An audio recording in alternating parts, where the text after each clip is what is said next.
വൈകുന്നേരം 7:45 K M Mani കുരിശുപള്ളിക്കവലയിലെ സ്വീകരണ വേദിയിലെത്തിയത്. പ്രവർത്തകരുടെ ആവേശം കാരണം മാണിയെ വേദിയിലെത്തിക്കാൻ നേതാക്കൾ നന്നേ ബുദ്ധിമുട്ടി. പാലാക്കാരുടെ മനസ്സ് തൊട്ടറിഞ്ഞായിരുന്നു കെ എം മാണിയുടെ പ്രസംഗം. ലോകത്തെവിടെയാണെങ്കിലും പാലാ തന്റെ ദൗർബല്യമാണെന്ന് കെ എം മാണി പറഞ്ഞു. പാലായ്ക്കപ്പുറം ലോകമുണ്ടെന്ന സതീശന്റെയും പ്രതാപന്റെയും പ്രസ്താവനയ്ക്കും മാണി മറുപടി നൽകി. പാലാ മാത്രമല്ല, പാലായ്ക്കപ്പുറം ലോകമുണ്ടെന്നല്ലേ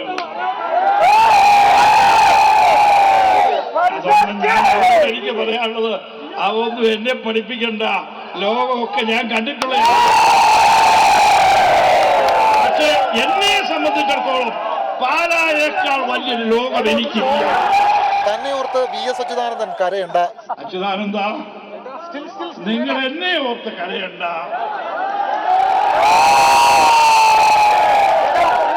അച്യുതാനന്ദ, അങ്ങയുടെയും അങ്ങയുടെ മകന്റെയും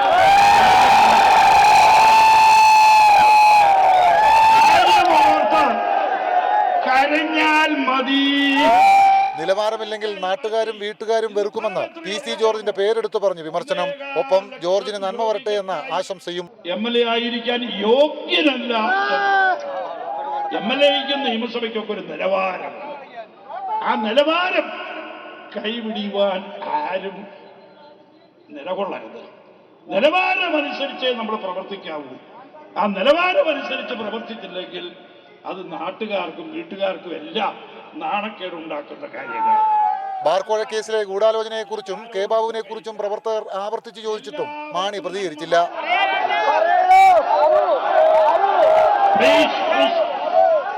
കേരള കോൺഗ്രസിന്റെ സ്വീകാര്യതയിൽ അസൂയ പൂണ്ട ചിലർ പാർട്ടിയെ കരിവാരിത്തേക്കാൻ നീക്കം നടത്തിയതായും കെ എം മാണി പറഞ്ഞു.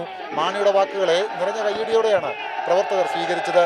പട്ടം മുതൽ പാലാ വരെയുള്ള 11 കേന്ദ്രങ്ങളിൽ 100 കണക്കിന് പേരാണ് മാണിക്ക് അഭിവാദ്യമർപ്പിക്കാൻ എത്തിയത്. ക്യാമറമാൻ ബിപിൻ ബാബുവിനൊപ്പം സനിൽ ഫിലിപ്പ്, റിപ്പോർട്ടർ, കോട്ടയം.